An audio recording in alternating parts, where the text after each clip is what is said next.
Welcome to Azad news. Medak collectorate లో land atrocity కేసులపై సమీక్ష సమావేశం నిర్వహించారు. ఈ కార్యక్రమానికి పలువురు అధికారులు పాల్గొన్నారు. మెదక్ జిల్లా కలెక్టరేట్ లో ల్యాండ్ అట్రాసిటీ కేసులపై సమీక్షా సమావేశం నిర్వహించారు. కార్యక్రమానికి రాష్ట్ర ఎస్సీ ఎస్టీ చైర్మన్ బక్కి వెంకటయ్య, కమిషన్ సభ్యులు రాంబాబు నాయక్, లక్ష్మీనారాయణ, శంకర్, జిల్లా కలెక్టర్ రాహుల్ రాజ్, జిల్లా ఎస్పీ ఉదయ్ కుమార్ రెడ్డి, అదనపు కలెక్టర్ వెంకటేశ్వర్లు, ఎస్సీ అభివృద్ధి అధికారి పాల్గొన్నారు.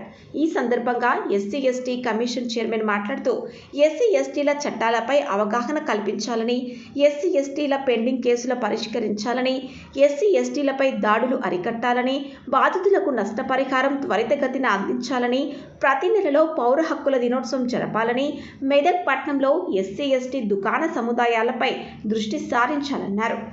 మెదక్ పట్టణంలో అంబేద్కర్ విగ్రహాన్ని తిరిగి పునఃప్రతిష్ఠించాలన్నారు. అంబేద్కర్ విగ్రహాల దాడులను సహించేది లేదన్నారు. గౌతూజీగూడలో జరిగిన సంఘటనలో నిందితులను అరెస్టు చేయాలని, అక్కడ సహపక్తి భోజనం ఏర్పాటు చేయాలన్నారు.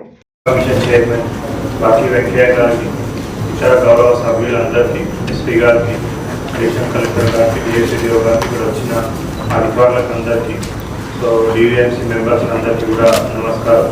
సో ఈరోజు రివ్యూ మీటింగ్లో మనం చూసినట్టయితే ఒకటి ఎస్సీ ఎస్టీ అట్రాసిటీస్ కేసెస్ ఏవైతే పెండింగ్ ఉన్నాయి, సో వాటి మీద ఏ విధమైన స్టేటస్ అవి ఒకసారి రివ్యూ చేయడం, మరి అదేవిధంగా ల్యాండ్ ఇష్యూస్, సో 7 ఇష్యూస్ ఇక్కడ పెండింగ్ ఉన్నట్టు చూపిస్తూ ఉన్నారు. బట్ అంటే నార్మల్గా ఏంటంటే మనకి ఒక లాస్ట్ 2.5 monthsలో ధరణి అప్లికేషన్స్ ఏవైతే పెండింగ్ ఉన్నాయో సుమారు ఒక 11,000 అప్లికేషన్స్ ధరణి అని కూడా ఒక లాస్ట్ 2.5 monthsలో మనం క్లియర్ చేయడం జరిగింది.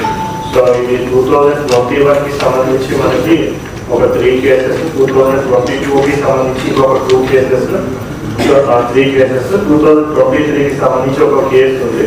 సో మోస్ట్లీ దాంట్లోనే రిజాల్వ్ అయిపోయి ఉంటారు. బట్ ఒకసారి మళ్ళీ వెరిఫై చేసి విత్ ఇన్ 1 week సో ఇంకా ఏమైనా పెండింగ్ ఉంటే వీటికి